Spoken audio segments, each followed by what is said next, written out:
नमस्कार साथियों। राजस्थान के इतिहास के बारे में हम अध्ययन कर रहे थे और जो हमारी पिछली कुछ कक्षाएं हैं उन कक्षाओं में हमने आधुनिक काल का जो राजस्थान है उससे संबंध हमने कई सारे टॉपिक हमने पढ़े हैं। समय थोड़ा सा हमें ज्यादा लगा, लेकिन जब हम उन टॉपिकों को पढ़ रहे थे तो हमारा पूरा ध्यान इस ओर रहा था कि हमें ज्यादा से ज्यादा जो महत्वपूर्ण चीजें हैं, अधिक से अधिक जो जानकारियां हैं, उन सभी महत्वपूर्ण जानकारी को हम साथ लेकर चले ताकि परीक्षा में अगर कैसा भी सवाल आए तो वो सवाल अटेंड करने की हम स्थिति में रहे और न केवल हम उसे अटेंड करें बल्कि ऐसा रहे कि वो अधिक से अधिक हमारा प्रश्न आपके उस प्रश्न का जो आंसर है हमारा सही रहे। इसलिए हमने समय ज्यादा लिया है और उस समय के अंदर हमने खूब सारी बातों को अच्छी तरीके से पढ़ने का प्रयास किया है। आज की इस कक्षा से हम एक नया टॉपिक शुरू करेंगे, एक ऐसा टॉपिक जो राजस्थान से जितनी भी जो प्रतियोगी परीक्षाएं होती है उन प्रतियोगी परीक्षाओं में निश्चित रूप से ये टॉपिक आपके शामिल होता है, जिसे आप सामान्यतः राजस्थान के राजनीतिक संगठन और उसके बाद में जो होने वाले जो प्रजामंडल आंदोलन है उन दो अलग अलग नामों से जानते हैं। तो राजस्थान में जो राजनीतिक संगठन है और फिर राजस्थान में होने वाले जो प्रजामंडल आंदोलन है उनके बारे में चर्चा शुरू करेंगे। लेकिन विद्यार्थियों, इस टॉपिक को पढ़े कैसे? कोई भी हम टॉपिक पढ़ते हैं तो सबसे पहले हमें इस बात की जानकारी होनी चाहिए कि उस टॉपिक में आएगा क्या क्या, कौन सी विषय वस्तु उस टॉपिक में आपके शामिल रहेगी। अधिकांश विद्यार्थी क्या करते हैं, राजस्थान की राजनीतिक संगठनों को अलग पढ़ते हैं और फिर प्रजामंडल आंदोलन को अलग पढ़ते हैं। लेकिन जब आप हिंदी गणित अकादमी की पुस्तकों की ओर जाएंगे तो वहां आप पाएंगे कि राजस्थान के राजनीतिक संगठन और उन राजनीतिक संगठनों से प्रभावित होकर हमारे जो राजस्थान की जो रियासती जो जनता है, जो प्रजा है, उन्होंने जो आंदोलन खड़े किए हैं उसे हम प्रजामंडल आंदोलन बोलते हैं। तो जो राजनीतिक संगठन और प्रजामंडल आंदोलन है ये एक दूसरे से जुड़ा हुआ टॉपिक है और इन राजनीतिक संगठनों और प्रजामंडल आंदोलनों ने फिर आपके जो राष्ट्रीय स्तर पर होने वाले आंदोलन है आजादी के लिए उनसे अपना संबंध स्थापित किया और पूरे भारतवर्ष के साथ हम कह सकते हैं राजस्थान की रियासतों को भी आपके 15 अगस्त 1947 को आजादी प्राप्त हुई। अब विद्यार्थी जब हम राजनीतिक संगठनों को पढ़ेंगे, प्रजामंडल आंदोलनों को पढ़ेंगे तो हमारे जो राजस्थान का जो स्वतंत्रता संग्राम में योगदान है उसको पढ़ेंगे तो सबसे पहले हमारे दिमाग में एक बात आनी चाहिए और अक्सर आपके परीक्षा में यहाँ सवाल पूछे भी जाते हैं कि आखिरकार राजस्थान के अंदर जो स्वतंत्रता आंदोलन से जुड़ी घटनाएं होती हैं उन घटनाओं को उत्प्रेरण देने वाले घटक कौन कौन से हैं, उन घटनाओं के पीछे कारण कौन से हैं, वे कौन से तत्व हैं जिसने राजस्थान के अंदर राष्ट्रीय आंदोलन को बढ़ावा दिया। दूसरी भाषा में कहें तो वे कौन कौन से उत्प्रेरक तत्व हैं जिनकी वजह से राजस्थान में राजनीतिक संगठनों का निर्माण हुआ, प्रजामंडल आंदोलन हुआ। दोनों बातें आपको अलग अलग नजर आ रही होगी लेकिन इनके उत्तर हमें एक ही जगह मिल जाएंगे। चाहे आप राजस्थान में राष्ट्रीय आंदोलन या फिर स्वतंत्रता आंदोलन के उत्प्रेरक तत्व पढ़ेंगे तो भी वही उत्तर निकल कर आएगा, चाहे फिर आप राजस्थान के अंदर राजनीतिक संगठनों का निर्माण या प्रजामंडल आंदोलनों के पीछे कौन कौन से कारक हैं, उनको उत्प्रेरणा देने वाले कौन कौन से घटक हैं, दोनों ही प्रश्नों के उत्तर हमें एक जैसे नजर आ जाते हैं। तो यहाँ पर हम कोशिश करेंगे उन कारणों की चर्चा करने की, कोशिश करेंगे उन तत्वों की चर्चा करने की और जब हम इन कारणों के बारे में पढ़ेंगे तो कई सारे हमारे सामने फैक्ट आएंगे, कई सारी अवधारणाएं आएगी जिनसे जुड़े आपके वर्तमान परीक्षा में प्रश्न पूछे जा रहे हैं। राजस्थान में राजनीतिक जनजागृति का प्रसार करने में सबसे पहला जो हमें योगदान नजर आ रहा है विद्यार्थियों, वे है आपके राष्ट्रीय संगठनों का। जो राष्ट्रीय स्तर पर संगठन बनते थे या जो राष्ट्रीय स्तर की चेतना थी, राजनीतिक चेतना, उसी से कहीं ना कहीं आपके राजस्थान के जो निवासी है, राजस्थान के जो व्यक्तित्व है आपके प्रभावित हुए हैं। इस टॉपिक को ध्यान से पढ़ने का फायदा ये होगा, आरएस मेंस जैसे जो आपके प्रश्न पत्र होते हैं उनमें जहां हमें प्रश्न के उत्तर लिखने होते हैं वहां ऐसे प्रश्न पूछने की संभावना ज्यादा बढ़ जाती है। जो राष्ट्रीय स्तर का जो संगठन था आजादी के समय, जो सबसे बड़ा संगठन बना था आपके 1885, जिसे हम इंडियन नेशनल कांग्रेस के नाम से जानते हैं। विद्यार्थियों, इंडियन नेशनल कांग्रेस की जब 1885 में स्थापना हुई तो कहीं ना कहीं जो ब्रिटिश प्रांत के जो आपके नागरिक हैं वो अपने राजनीतिक अधिकारों के प्रति सजग हुए हैं और वहीं पर जो आपकी रियासती जनता है वे भी कहीं ना कहीं आपके राजनीतिक अधिकारों की ओर चल पड़ी है, राजनीतिक और आर्थिक अधिकारों की मांग करने लगी है। तो जैसे ही आपके 1885 में कांग्रेस की स्थापना हुई है तो उसका प्रभाव हमें राजस्थान पर भी नजर आता है। 1885 के कुछ ही वर्ष बाद 1887 में जो आपके गवर्नमेंट कॉलेज अजमेर है, अजमेर की जो आपके सरकारी जो महाविद्यालय है, वहां के छात्रों ने एक समिति का निर्माण किया जिसे हम कांग्रेस समिति के नाम से जानते हैं। कितना देखिए विद्यार्थी, यहाँ पर एक अच्छा सा प्रश्न निकल कर आया है कि राजस्थान के अंदर जो कांग्रेस समिति है इसकी स्थापना कब और कहां हुई थी। तो उत्तर हमारा, अगर ऑब्जेक्टिव टाइप की तरफ से पढ़ने की कोशिश करें तो 1887 में गवर्नमेंट कॉलेज अजमेर के छात्रों ने कांग्रेस समिति का आपके गठन किया। इस समिति का प्रमुख उद्देश्य यही था कि राजस्थान के अंतर्गत राष्ट्रीय चेतना को बढ़ावा देना, राजनीतिक अधिकारों की मांग को आपके लोकप्रिय बनाना। जो ये आपकी कांग्रेस समिति बनी है, इसमें 3 प्रमुख व्यक्तित्व का योगदान रहा है। एक जो आपके हमें व्यक्तित्व नजर आते हैं विद्यार्थी यहाँ पर, राम गोपाल कायस्थ। नाम आप इनका याद रखेंगे, बहुत ही महत्वपूर्ण नाम है और ऐसे नाम अक्सर परीक्षा में पूछने की संभावना बनी रहती है। दूसरे जो व्यक्तित्व थे उनका नाम था आपके फतेहचंद खूबिया, और जो तीसरे व्यक्तित्व इनसे जुड़े थे उनका नाम था आपके हरविलास शारदा। हरविलास शारदा का नाम तो आप जो आपके सामाजिक जो संगठन होते हैं उनमें भी खूब सारा आप इनका नाम सुनते हैं। और रामगोपाल कायस्थ, इसके बाद में विद्यार्थी आपके फतेहचंद खूबिया और आपके हरविलास शारदा, इन तीनों का आपके जो ये कांग्रेस समिति गठन हुआ है अजमेर के अंदर, इसमें आपके योगदान रहा था।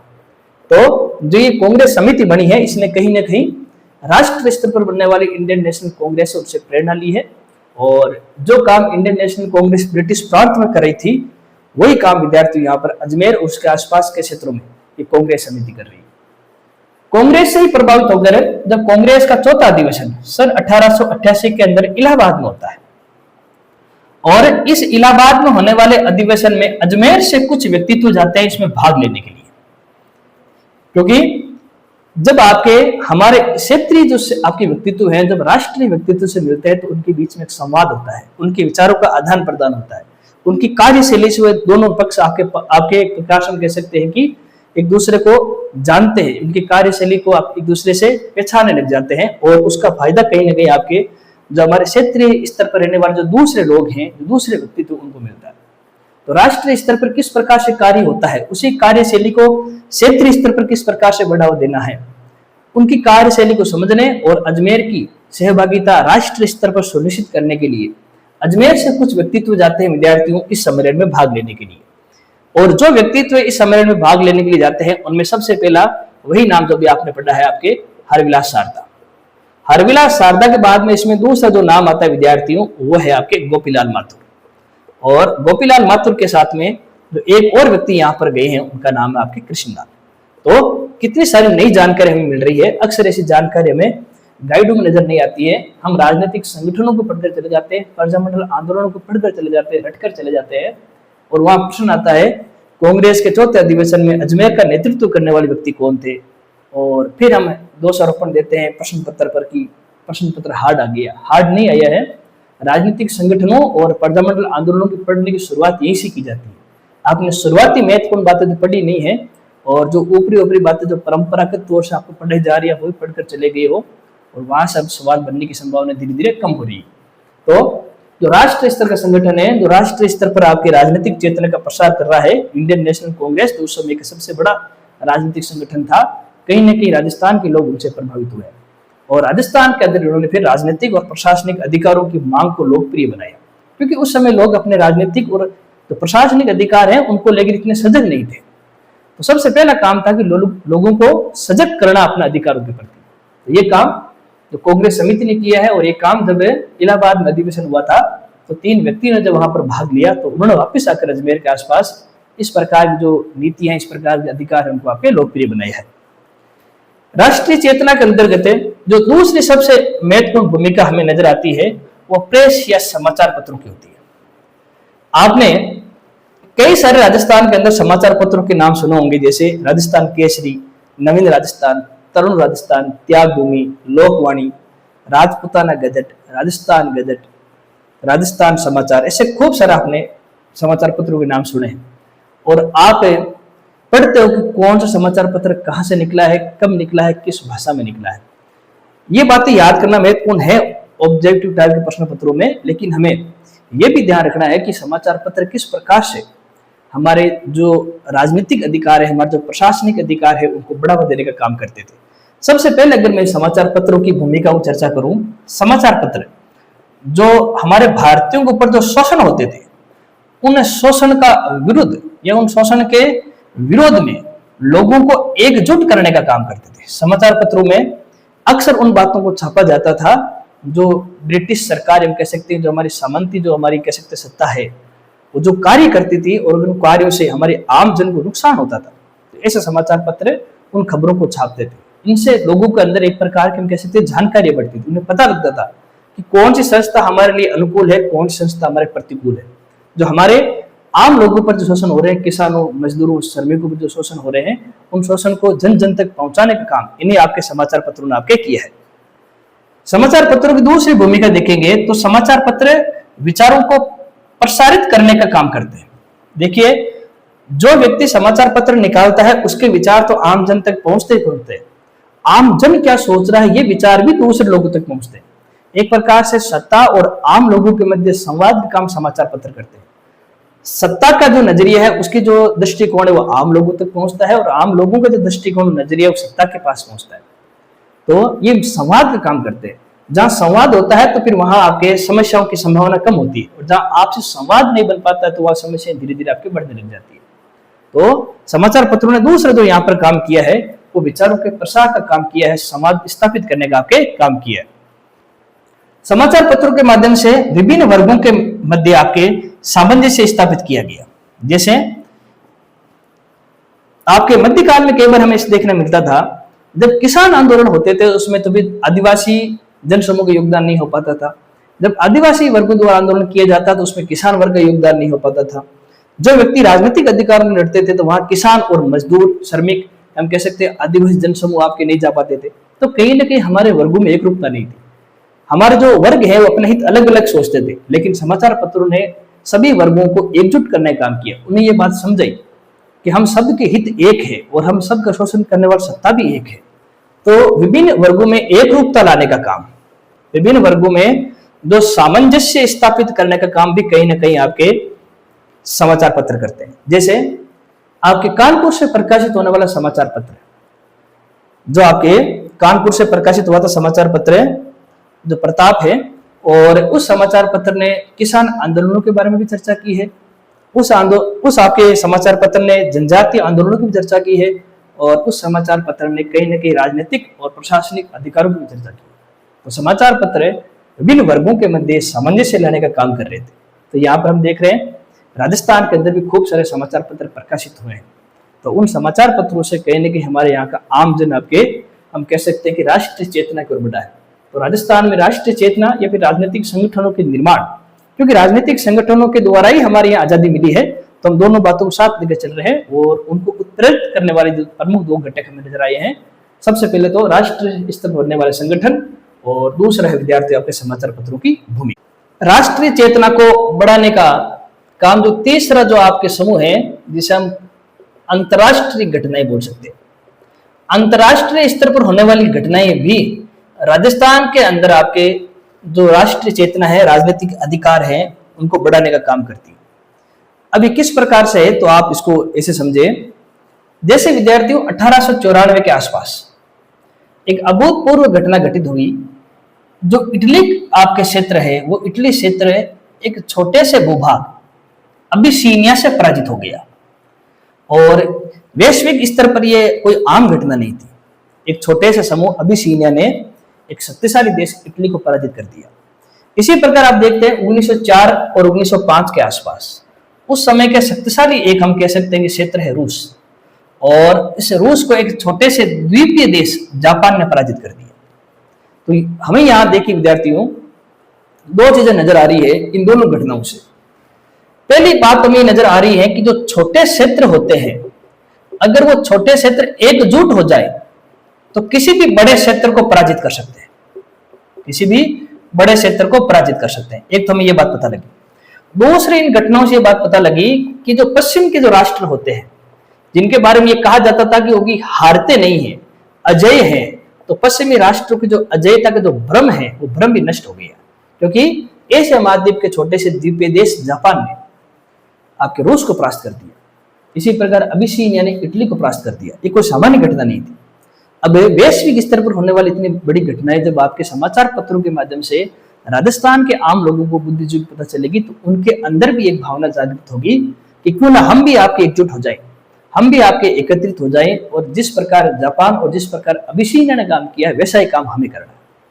तो कहीं ना कहीं इन वैश्विक स्तर पर होने वाली घटनाओं से हमारे आसपास के जो लोग हैं, हमारे जो लोग हैं, वो भी आपके प्रेरणा नहीं देते। आप देखते हो वर्तमान परिप्रेक्ष्य में जब आपके रूस शक्तिशाली देश था और यूक्रेन एक छोटा सा देश है, लेकिन यूक्रेन ने किस प्रकार से रूस से टक्कर ली है, उसी प्रकार आप वैश्विक स्तर पर जब आप महाशक्ति के नाम देखते हो तो अमेरिका आता है, उसका सामना आपके ईरान कर रहा है। तो जो कई नई घटनाएं होती है, उन घटनाओं से कहीं ना कहीं आम लोग प्रभावित होते हैं, उन घटनाओं से आम लोग सीख लेते हैं। तो यहाँ पर आप देखेंगे कि जो वैश्विक स्तर पर होने वाली घटनाएं हैं, दो घटनाएं उन्होंने हमारे राजस्थान को प्रभावित किया। इसी प्रकार वैश्विक स्तर पर एक और घटना हुई थी 1914 से लेकर 1919 के बीच में, जिसे हमें प्रथम विश्व युद्ध के नाम से जानते हैं। और इस विश्व युद्ध ने हमें खूब सारी चीजें दी है, जैसे महंगाई दी है, बेरोजगारी दी है, हम कह सकते हैं कि आदिवासियों के अधिकार छीने जा रहे हैं, बेकार सिस्टम इसने दिया है। और कहीं ना कहीं जो इसी आपके प्रथम विश्व युद्ध के बाद में जो हमारे राष्ट्रीय स्तर पर होने वाली जो घटनाएं हैं, जैसे आपके रोलेट सत्याग्रह हो गया, जो आपके असहयोग आंदोलन हो गया, होम रूल आंदोलन हो गया, तो इन सारी घटनाओं से, क्योंकि ये सारी घटनाएं प्रथम विश्व युद्ध के आसपास घटित हो रही है, तो प्रथम विश्व युद्ध से कहीं ना कहीं हमारा आमजन दुखी है। प्रथम विश्व युद्ध से कहीं ना कहीं हमारा राष्ट्रीय स्तर पर कार्य करने वाले व्यक्तित्व आपके वो आगे बढ़कर सारी चीजों का आपके विरोध कर रहे हैं। तो प्रथम युद्ध में होने वाली इन घटनाओं से राजस्थान का आमजन भी आपके प्रभावित था और उसने भी राष्ट्रीय स्तर पर योगदान देने का आपके काम किया। तो जो वैश्विक स्तर पर जो घटनाएं होती हैं, उन घटनाओं से राजस्थान प्रभावित हुआ है और राजनीतिक अधिकारों की जो मांग है वो और आपके प्रबल हुई है। अंतर्राष्ट्रीय स्तर के बाद में जो राष्ट्रीय स्तर की भी जो कुछ घटनाएं हैं, उसने भी आपके राजस्थान को प्रभावित करने का काम किया। जैसे बंगाल विभाजन के बाद में जो एक आंदोलन छिड़ा था हमारे राष्ट्रीय स्तर पर, जिसे हम स्वदेशी आंदोलन के नाम से जानते हैं। इसी प्रकार एक आंदोलन हमें और नजर आता है, आपके होम रूल आंदोलन। जब रोलेट एक्ट बना था तो उस रोलेट एक्ट के विरुद्ध आपको जो सत्याग्रह किया गया था उसे हम बोलते हैं रोलेट सत्याग्रह।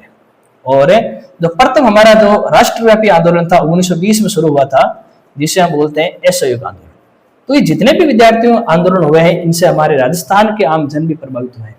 कहीं ना कहीं उन्होंने भी इन आंदोलनों के अंदर भाग लेने का काम किया। जैसे अगर मैं बात करूंगा, आपने नाम सुना होगा दामोदर दास राठी, जिन्होंने आपके स्वदेशी के लिए काम किया है, जिन्होंने क्रांतिकारियों को धन देने का, उनकी आर्थिक सहायता देने का काम किया है।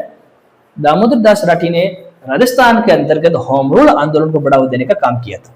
मान लीजिए कहीं ऐसा प्रश्न आ जाए, होम रूल आंदोलन को राजस्थान और अजमेर, विशेष तौर से अजमेर के आसपास बढ़ावा देने का काम जिस व्यक्तित्व ने किया था, तो व्यक्तित्व कौन है? आपके दामोदर दास राठी।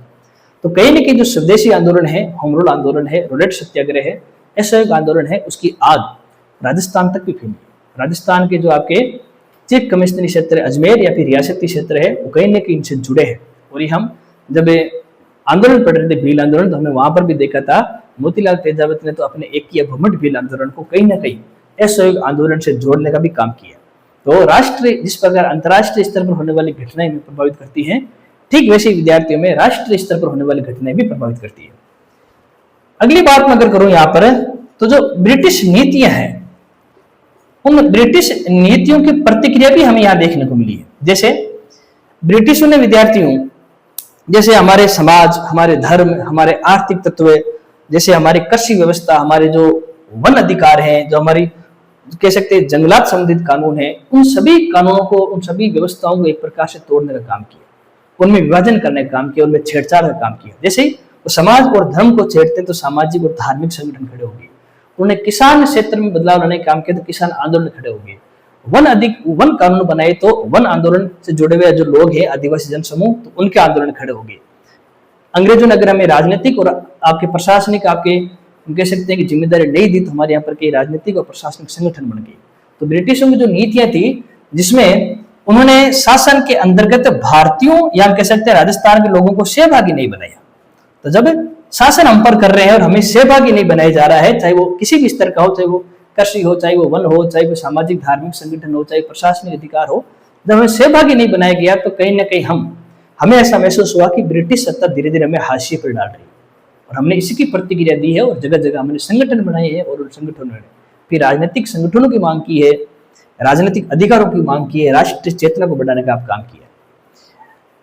एक और आपकी इसमें छोटा सा हमारा राष्ट्रीय चेतना बढ़ाने वाला काम हो गया। अंग्रेजों ने कई सारी सेवाएं भारत में शुरुआत की थी, जैसे डाक है, तार है, रेल है, या फिर आपकी शिक्षा व्यवस्था है।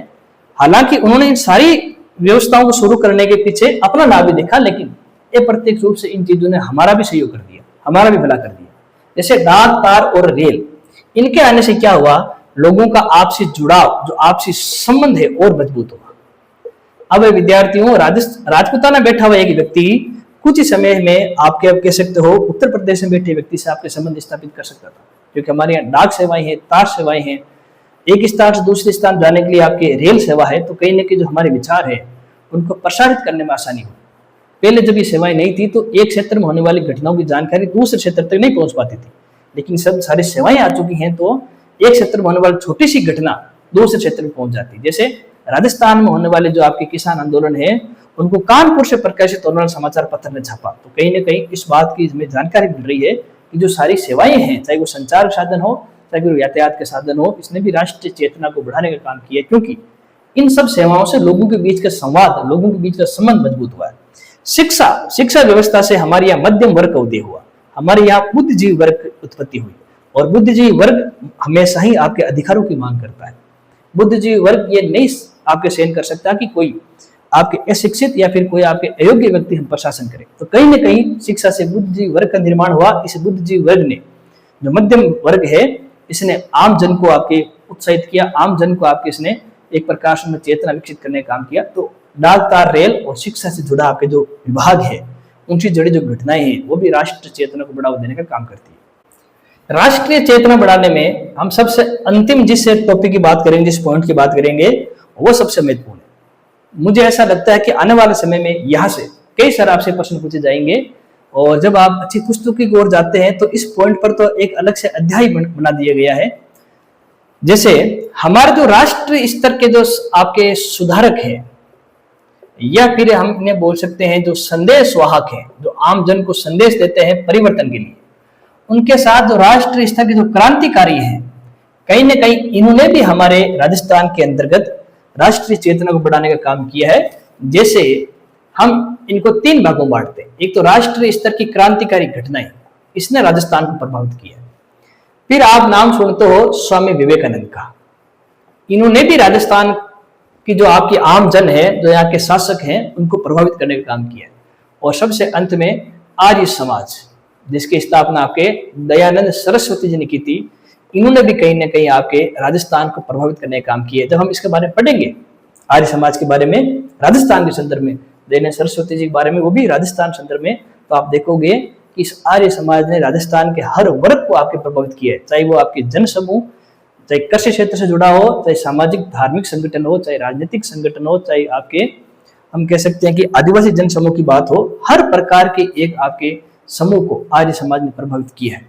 तो इन जो तीन आपके समूह हैं, इसने भी राजस्थान के अंतर्गत राष्ट्रीय चेतना को बढ़ाने का काम किया है। जैसे अगर मैं राष्ट्रीय स्तर के क्रांतिकारियों की बात करूं तो हमें भारत के संदर्भ में कई सारे क्रांतिकारियों के नाम हमें मिल जाते हैं। जैसे लाला हरदयाल है, सचिंद्र नाथ सान्याल है, इसके बाद में बाल गंगाधर तिलक है, रास बिहारी बोस है। इनका कहीं ना कहीं संबंध आपके राजस्थान से बना रहता था, राजस्थान से इनका संपर्क निरंतर रहता था। बाल गंगाधर तिलक के बारे में यहाँ तक कहा जाता है कि उन्हें राष्ट्रीय स्तर के क्रांतिकारी और राजपूताना क्रांतिकारियों के बीच में कहीं ना कहीं संबंध स्थापित करने का, मध्यस्थता निभाने का काम बाल गंगाधर तिलक ने किया। जो लाला हरदयाल है, या फिर हम कह सकते हैं कि आपके बाल गंगाधर तिलक है, सचिंद्र नाथ सान्याल है, रास बिहारी बोस है, इनका निरंतर आपके राजस्थान से संपर्क रहता था। आपको जानकर आश्चर्य होगा, जैसे आपके विष्णुदत्त तिवारी है, जिन्होंने मारवाड़ के क्षेत्र के अंतर्गत आपके जन जागृति काम किया था, क्रांतिकारी घटनाओं का काम किया था, वे आपके मिर्जापुर के रहने वाले थे। इसी प्रकार मारवाड़ में जो बाल मुकुंद नामक जो क्रांतिकारी थे, वो लाहौर के निवासी थे। तो आप देखेंगे जो आपके मिर्जापुर उत्तर प्रदेश के निवासी विष्णुदत्त तिवारी, ये आपके राजस्थान में रहकर राजस्थान के अंदर आपके क्रांतिकारी घटनाओं को बढ़ावा दे रहे हैं। इसी प्रकार से जो लाहौर के हैं बाल मुकुंद, ये आपके मारवाड़ के अंदर आपके क्रांतिकारी घटनाओं को अंजाम देने का काम कर रहे हैं। तो ये एक कुछ उदाहरण मैं आपको दे रहा हूं। जब क्रांतिकारी घटनाएं पढ़ेंगे तो उनके बारे में और विस्तृत देखेंगे, लेकिन यहाँ समझने वाली बात है कि राष्ट्रीय स्तर के जो क्रांतिकारी हैं, उनका संबंध कहीं ना कहीं राजपूताने से रहा है, और उन्होंने राजस्थान के अंदर आपके क्रांतिकारी घटनाओं को बढ़ावा दिया है। क्या केवल कुछ ही व्यक्ति हमने जैसे नाम पढ़ने, केवल क्या व्यक्तिगत स्तर पर प्रयास हुआ है क्या? तो ऐसा नहीं है। जैसे राष्ट्रीय स्तर पर आपके जो क्रांतिकारी आपके संगठन था, जिसका नाम था मित्र मेला। नासिक में स्थापित हुआ था, जिसे हम अभिनव भारत के भी नाम से जानते हैं। राष्ट्रीय स्तर का आपका ये क्रांतिकारी संगठन है, लेकिन इनसे प्रभावित होकर राजस्थान में कई सारे आपके संगठन बने। जैसे आपने कोटा के संदर्भ में पढ़ा होगा, वहां पर आपके आपके क्रांतिकारी संगठन बना था वीर भारत सभा।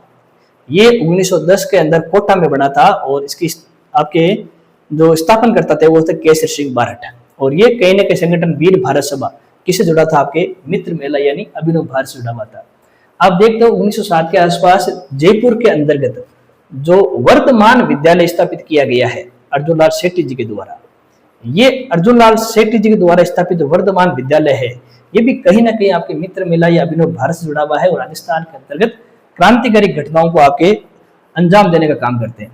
इस बात को आपके जानकर आश्चर्य हो सकता है कि वर्धमान विद्यालय में पढ़ने वाले छात्र जैसे आपके प्रताप सिंह बारठ, जोरावर सिंह बारठ, इसके बाद में ईश्वरदान, ये तीनों के तीनों जो आपके व्यक्तित्व हैं इसी वर्धमान विद्यालय से निकले हैं अपने राजस्थान के। लेकिन अब आप देखोगे राष्ट्रीय स्तर पर 1912 के अंतर्गत जब हमारी राष्ट्रीय राजधानी परिवर्तित हो रही थी और उस समय के जो गवर्नर जनरल वाइसराय थे हार्डिंग द्वितीय, इनका जुलूस निकाला जा रहा था, तो वहां पर बम फेंकने का काम और उसमें महत्वपूर्ण भूमिका निभाने वाला काम इन्हीं तीन व्यक्तित्व ने किया है, प्रताप सिंह बारठ, जोरावर सिंह बारठ, ईश्वरदान। ये तीनों आपके रास बिहारी बोस से जुड़े हुए थे।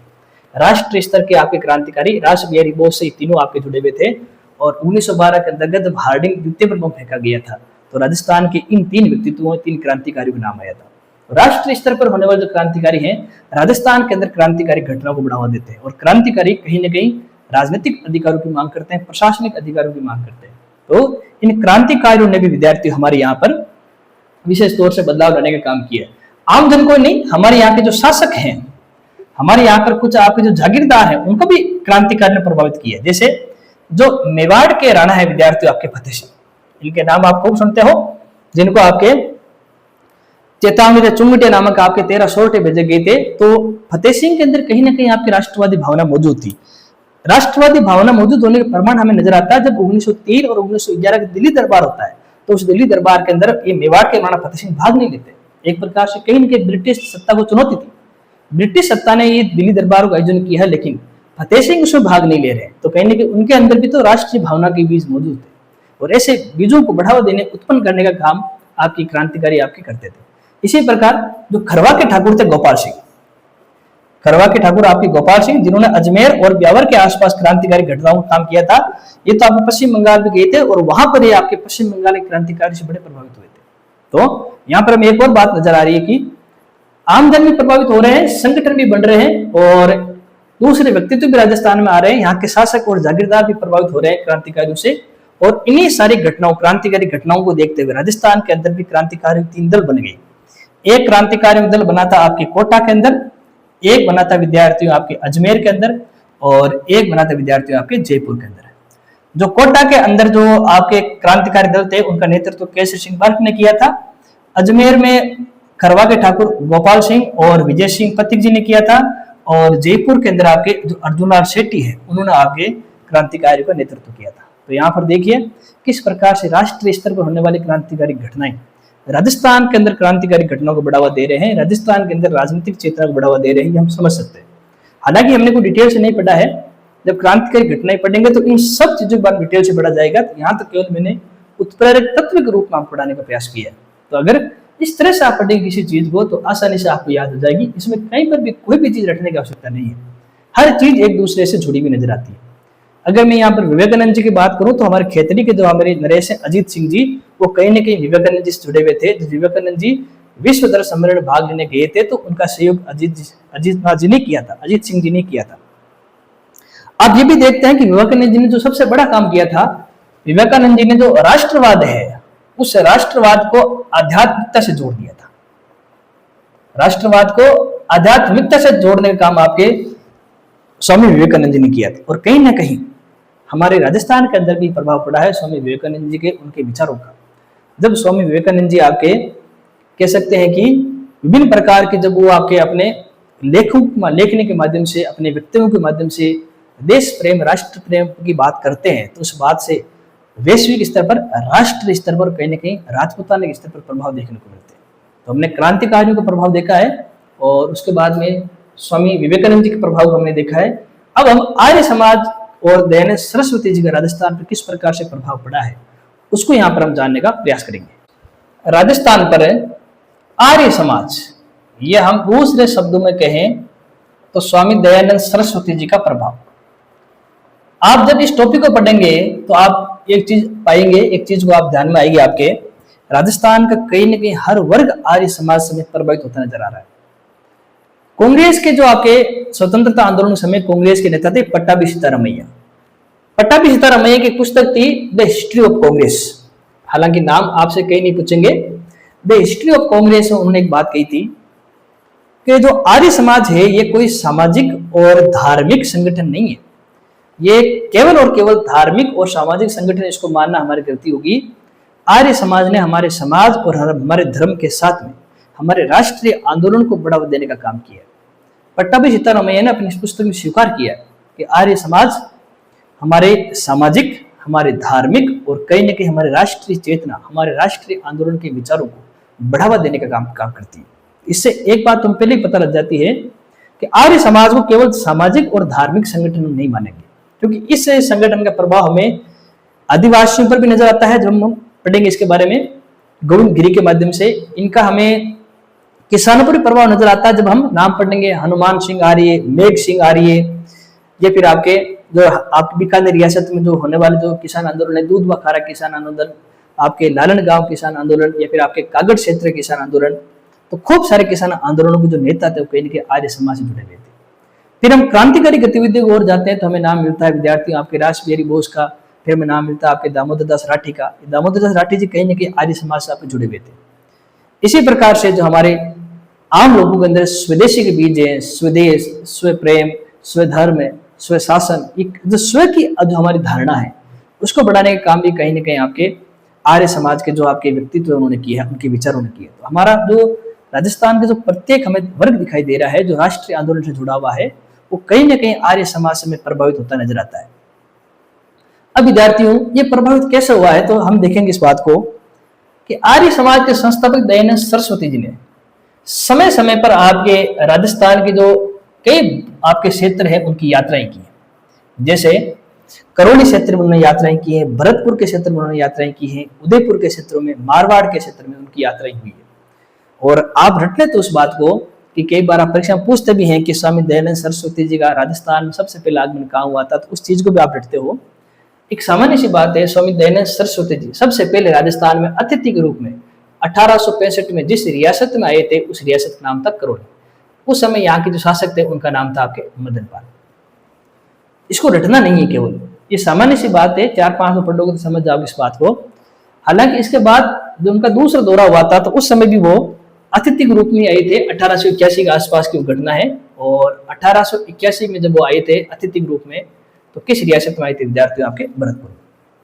राजस्थान के अंदर कई सारे शासक, कई सारे व्यक्तित्व हैं जो स्वामी दयानंद सरस्वती से जुड़े हुए थे, उन्हें अपना आदर्श मानते थे। जैसे मेवाड़ के शासक थे आपके राणा सज्जन सिंह। राणा सज्जन सिंह के साथ इनके संबंध अच्छे थे। इसी प्रकार जो मारवाड़ है, मारवाड़ के शासक थे विद्यार्थियों आपके जसवंत सिंह द्वितीय, इनके संबंध अच्छे थे। मारवाड़ के सर प्रताप सिंह के साथ भी दयानंद सरस्वती जी के जो आपके संबंध है बढ़िया थे। सर प्रताप सिंह भी हम कह सकते हैं कि इनके विचार से प्रभावित थे। आदिवासी क्षेत्र में काम करने वाले गोविंद गिरी, गोविंद गिरी की मुलाकात 1883 में आपके स्वामी दयानंद सरस्वती जी से हुई थी, 1883 से पहले। और उसे मुलाकात के बाद में गोविंद गिरी जी ने आदिवासियों के उत्थान के लिए जिस सभा का आपने गठन किया था उसका नाम था संप सभा। तो संप सभा जो आपके दो चीजों पर कार्य कर रही थी, एक तो आपके स्वदेशी और दूसरा आपके शुद्धि आंदोलन। तो जो स्वदेशी और शुद्धि आंदोलन की जो आपकी धारणा है, जो आपकी भावना है, वो कहीं न कहीं गोविंद गिरी जी ने आपके हम कह सकते हैं कि आर्य समाज से सीखी। तो उनकी यात्राओं से देखो क्या प्रभाव पड़ा। जब जब उनकी यात्राएं होती थी तो कोई ना कोई, एक हमारे कविराज श्यामल दास, कवि राजा जो श्यामल दास है, वे भी कहीं ना कहीं आपके आर्य समाज जो आपके दयानंद सरस्वती उनके विचारों से प्रभावित थे। तो विवेकानंद आपके दयानंद सरस्वती जी की जो यात्राएं होती हैं, वो यात्राएं कहीं न कहीं लोगों को आपके उत्तेजित करने का काम करते हैं, लोगों को अपने देश के लिए कुछ कार्य करने के लिए आपके उनको आंदोलित करते हैं, उनको एक प्रकार से राष्ट्रवाद की ओर ले जाने का आपके काम करते हैं। यहाँ पर एक बात और आप ध्यान रखेंगे दयानंद सरस्वती जी की पुस्तक थी आपके सत्यार्थ प्रकाश। आप सब इस नाम से आप वाकिफ होंगे। सत्यार्थ प्रकाश का जो दूसरा संस्करण है, इस पुस्तक का जो दूसरा संस्करण है वह उदयपुर में ही, उसकी भूमिका उदयपुर में लिखी गई थी। उदयपुर के अंदर जो महल है विद्यार्थियों आपके नवलखा महल, और वहां पर इसकी भूमिका लिखी गई थी, और जिस भाषा में लिखी गई थी वो भाषा थी आपके हिंदी। तो सत्यार्थ प्रकाश जुड़ा हुआ काम देखो राजस्थान में नजर आ रहा है। इसी प्रकार जो ये पुस्तक है, उस पुस्तक का जो प्रकाशन है वो प्रकाशन आपके अजमेर से हुआ था। ये साहित्य परीक्षा में आपके सवाल पूछा गया था। सत्यार्थ प्रकाश नाम पुस्तक का प्रकाशन किस स्थल से हुआ? तो वो अजमेर है। अजमेर के अंदर जो वैदिक यंत्रालय है, वैदिक यंत्रालय से इस पुस्तक का विद्यार्थियों आपके प्रकाशन हुआ था। तो रटने वाली बात नहीं है कि पुस्तक का प्रकाशन कहां से हुआ, समझने वाली बात है कि स्वामी दयानंद सरस्वती स्वयं यात्राएं कर रहे हैं, अपने विचारों को प्रसारित कर रहे हैं, लोग उनसे जुड़ रहे हैं, उनके द्वारा लिखी गई पुस्तक का राजस्थान में प्रसार हो रहा है। तो जब वो स्वयं यात्राएं कर रहे हैं, उनकी ग्रंथों का प्रकाशन राजस्थान से हो रहा है, तो जाहिर सी बात है राजस्थान का हर वर्ग इनसे जुड़ेगा, हर वर्ग इनसे प्रभावित होगा। और इसी दौरान हम देखते हैं कि जैसे दयानंद सरस्वती जी से आपके उत्प्रेरित होकर, उन्हीं से आपके सीख लेते हुए राजस्थान में कई प्रकार के संगठन बनने लगे। जैसे इनका जो प्रमुख संगठन था आपके आर्य समाज, और हम देखते हैं आर्य समाज की शाखाएं राजस्थान के अंदर अलवर के अंदर भी स्थापित हुई हैं, भरतपुर के अंदर भी स्थापित हुई हैं, धौलपुर और करौली के अंदर भी स्थापित हुई है। और कई बार फिर बच्चे इसको भी रट लेते हैं कि इनकी स्थापना किसने की है। तो आपको ध्यान होगा भरतपुर के अंदर प्रजामंडल आंदोलन के दौरान जो कार्य करने वाले थे मास्टर आदित्येंद्र ने ये आपके भरतपुर के अंदर आपके आर्य समाज की स्थापना काम किया है। अगर मैं धौलपुर की बात करूंगा तो 1911 के आसपास है आपके यमुना प्रसाद, ज्वाला प्रसाद जिज्ञासु, जवाहरीलाल इंदू जैसे आपके व्यक्तित्व थे, उन्होंने आपके धौलपुर के अंदर आर्य समाज की स्थापना की बात की। ये सारे नाम अभी मैं यहाँ नहीं लिख रहा हूँ क्योंकि प्रजामंडल आंदोलन पढ़ेंगे तो इनके बारे में विस्तृत रूप से पढ़ेंगे। और अगर मैं संगठन की चर्चा करूं तो 1883 के अंतर्गत एक और सभा बनी थी राजस्थान में, परोपकारिणी सभा। इस परोपकारिणी समाज सभा पर भी कहीं ना कहीं आपके आर्य समाज का प्रभाव था। और ये तो बात हम पढ़ चुके हैं, जो संत सभा बनी थी आपके गोविंद गिरी जी के नेतृत्व पर, उनमें भी कहीं ना कहीं हमें आर्य समाज का ही प्रभाव दिखाई देता है। तो यहाँ पर देखिए सामाजिक संगठन बनने में, जो सामाजिक संगठन राजस्थान में बढ़ रहे हैं, उस संगठनों पर हमें कहीं ना कहीं आपके आर्य समाज का प्रभाव दिखाई देता है। दूसरा अगर मैं इनका प्रभाव आपको बताना चाहूं तो हमें कृषि क्षेत्र में देखने को मिलेगा। कृषि क्षेत्र की अगर हम बात करें तो यहाँ पर खूब सारे नाम हम देखते हैं। एक तो हनुमान आर्य, इसके बाद में विद्यार्थियों आपके मेघ सिंह आर्य। तो आपके जो हनुमान आर्य है, मेघ सिंह आर्य है, इसके बाद में आपके कुमाराम आर्य। ये तीनों के तीनों जो आपके किसान नेता है आपके आर्य समाज से जुड़े हुए थे। और जब आप बीकानेर रियासत के जो किसान आंदोलन पढ़ते हैं, उन किसान आंदोलन में आप हनुमान आर्य का भी नाम पढ़ते हो, मेघ सिंह आर्य का भी नाम पढ़ते हो, और आप कुमाराम आर्य का भी नाम पढ़ते हो। आपने कहीं बीकानेर रियासत में एक किसान आंदोलन सुना होगा, दूध व खारा किसान आंदोलन। दूध व खारा किसान आंदोलन है, उसका नेतृत्व करने वाले जो प्रमुख व्यक्तित्व है वो हनुमान आर्य थे। इसी प्रकार जो लालन गांव जो किसान आंदोलन हुआ था, उस लालन गांव किसान आंदोलन में नेतृत्व करने वाले मेघ सिंह थे। और कागड़ क्षेत्र में जो आपके किसान आंदोलन हुआ था, उसका नेतृत्व करने वाले विद्यार्थी आपके कुमाराम आर्य थे। तो कहीं ना कहीं जो किसान नेता है, ये किसान नेता भी आपके आर्य समाज से जुड़े हुए थे। और आर्य समाज से जुड़ने वाले इन किसान नेताओं ने राजस्थान के अंदर आपके कृषि आंदोलनों को बढ़ावा दिया, किसान आंदोलनों को बढ़ावा दिया। तो हमारे सामाजिक संगठन भी आर्य समाज से प्रभावित हो रहे हैं। हमारे जो किसान आंदोलन है, या फिर हम कह सकते हैं कि हमारे किसान से जुड़े संगठन है, वो भी हमारे आर्य समाज से आपके जुड़े हुए नजर आते हैं। केवल किसानों तक सीमित नहीं रहे, राष्ट्रीय स्तर पर राजनीतिक अधिकारों की मांग करने वाले व्यक्तित्व भी आर्य समाज से जुड़े हुए नजर आते हैं। राष्ट्रीय स्तर पर जो राजनीतिक अधिकारों की मांग करने वाले प्रमुख व्यक्तित्व हैं, वो भी हमें इसी आपके आर्य समाज जुड़े हुए आ रहे हैं। जैसे आपने खूब सारे नाम पढ़े होंगे, चांदकरण शारदा, मानकरण शारदा, हरविलास शारदा। मैं यहाँ एक बार आपके नाम लिख देता हूँ। जो चांदकरण शारदा है, इसके बाद जो मानकरण शारदा है, या हम कह सकते हैं जो आपके हरविलास शारदा है, ये सारे व्यक्तित्व कहीं ना कहीं हमें आर्य समाज से जुड़े हुए नजर आते हैं, जिन्होंने राजस्थान के अंतर्गत राष्ट्रीय आंदोलन को बढ़ावा देने का काम किया।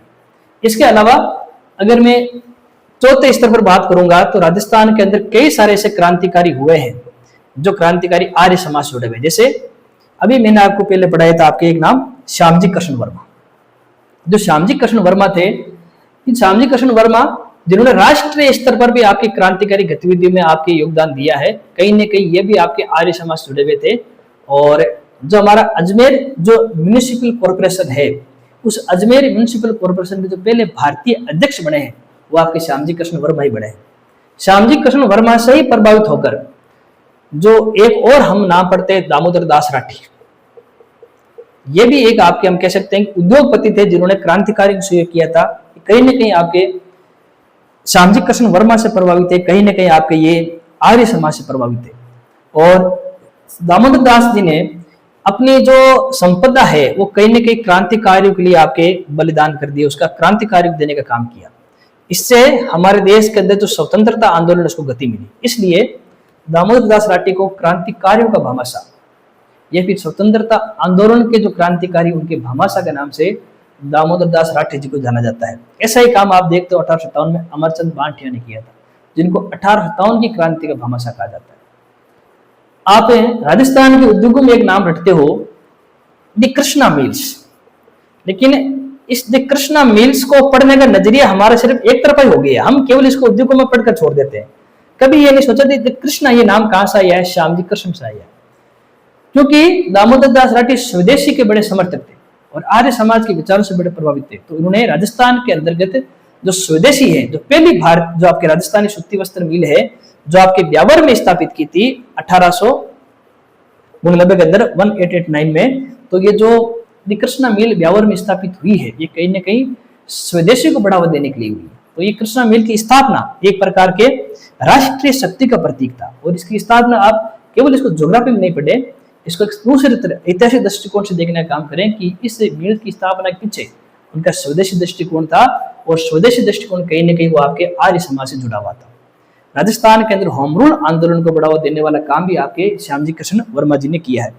एक और बात आप ध्यान रखेंगे, जो आपके राष्ट्रीय स्तर पर काम करने वाले जो हमारे क्रांतिकारी थे जिनका नाम था अरविंद घोष, और अरविंद घोष को एक प्रकार से शरण देने का काम भी आपके दामोदर दास राठी ने किया। तो हम देखेंगे राजस्थान के जो सामाजिक संगठन है वो आर्य समाज से जुड़े हुए हैं, जो किसान आंदोलन कहने के आर्य समाज से जुड़ते नजर आ रहे हैं, राष्ट्रीय और राजनीतिक अधिकारों की मांग करने वाले व्यक्तित्व आर्य समाज से जुड़ रहे हैं, क्रांतिकारी घटनाएं कहने के हमारे आर्य समाज से जुड़ रही है। इसके साथ में ही और अगर मैं पांचवी यहाँ पर बात करूं तो जो हमारा समाज है, हमारा धर्म है, उसको भी इस आर्य समाज ने परिवर्तित करने सकारात्मक दृष्टिकोण से काम किया है। राजस्थान के जो आम लोग हैं, चाहे वो रियासती क्षेत्र का हो, चाहे वो चीफ कमिश्नर प्रांत का हो, उन लोगों में स्वदेश की भावना हो, स्वधर्म की भावना हो, स्व शासन की भावना हो। ये जो स्व की जो धारणा है, खुद के ऊपर खुद शासन करने की जो भावना है, उसको कहीं बढ़ाने का काम आपके आर्य समाज और स्वामी दयानंद सरस्वती जी के विचारों ने किया। कितनी सारी बातें हमने पढ़ी हैं। गाइड की ओर जाओगे तो वहां पर आप 2-3 फैक्ट पढ़ दोगे कि दयानंद सरस्वती जी कब राजस्थान में पहली बार आए, उनकी पुस्तक का नाम क्या है, पुस्तक का प्रकाशन कहाँ हुआ है, और ये 4-5 नाम हम पढ़कर अपना आपको 30 मार्क का समझ लेते हैं, बहुत बड़ा इतिहास के विद्वान समझ लेते हैं। हमारी भूलों की शुरुआत तो वहीं से हो जाती है। मैंने अभी तक आपको राजस्थान में आर्य समाज के प्रभाव का मात्र 30 से 35% भाग ही पढ़ाया है, अभी भी 70% आसपास ही जब बकाया है इसमें। पर क्योंकि एक अलग टॉपिक बन जाता है कि राजस्थान के अंदर आर्य समाज की भूमिका और उसके महत्व या इसके योगदान को रेखांकित कीजिए, वो एक अलग टॉपिक है, तो कभी उसको अलग से हम लेकर पढ़ेंगे। यहाँ पर मैंने केवल इस टॉपिक को राजस्थान में राष्ट्रीय चेतना में आर्य समाज का क्या योगदान रहा उसके संदर्भ में बातचीत की। फिर भी मैं कह रहा हूँ मैंने आपको पूरा नहीं पढ़ाया, लेकिन जितना हमने पढ़ा है उस समय हम ये सोच सकते हैं कि जो परीक्षा में सामान्य सवाल आएंगे या सामान्य थोड़े से ऊपर उठे सवाल आएंगे तो इनसे बाहर नहीं जाएंगे। जब हमें संगठनों को पढ़ते हैं तो हम भूल ही जाते हैं कि राजस्थान में भी कांग्रेस कमेटी की स्थापना हुई है, राजस्थान से भी कोई व्यक्तित्व कांग्रेस के 4थे अधिवेशन में भाग लेने के लिए गए हैं। किस प्रकार राष्ट्रीय घटनाओं ने, अंतर्राष्ट्रीय घटनाओं ने हमारे अंदर राजनीतिक चेतना को बढ़ाने का काम किया, किस प्रकार से राष्ट्रीय स्तर के क्रांतिकारी स्वामी विवेकानंद जी ने किस प्रकार से राष्ट्रवाद को आध्यात्मिकता से जोड़ दिया है, और स्वामी दयानंद सरस्वती जी ने राजस्थान के हर विभाग को, हर क्षेत्र को प्रभावित करने वाला काम किया। तो ये सारे जितने भी पॉइंट्स हैं, इन पॉइंट्स से ही अभी प्रेरणा लेते हुए फिर हमारे राजस्थान में जगह जगहों पर राजनीतिक संगठन बने, और उन राजनीतिक संगठनों का ही कोई आधार बनाते बनाते फिर हमारे राजस्थान की रियासतों में प्रजामंडल आंदोलन खड़ा हुआ है। और फिर प्रजामंडल आंदोलन जब राष्ट्रीय आंदोलन से जुड़ा है तो हमारे राजस्थान को भी भारतीय संघ के साथ क्या मिली, आपकी आजादी प्राप्त हुई है। तो ये सारी घटनाएं विद्यार्थियों एक सिस्टमेटिक तरीके से आपको पढ़नी चाहिए, एक सिस्टमेटिक तरीके से आपको याद करनी चाहिए, तब जाकर आपको चीजें आसानी से समझ में आएगी और याद हो जाएगी। अब हम जो हमारी अगली क्लास होगी उसमें हम राजस्थान के 3 प्रमुख राजनीतिक संगठन, जिसमें राजपूताना मध्य भारत सभा, अखिल भारतीय देशी राज्य परिषद की शाखा के रूप में राजपूताना देशी राज्य लोक परिषद, और फिर एक लोकप्रिय राजनीतिक संगठन राजस्थान सेवा संघ, इनके बारे में पढ़ेंगे। तब तक के लिए धन्यवाद।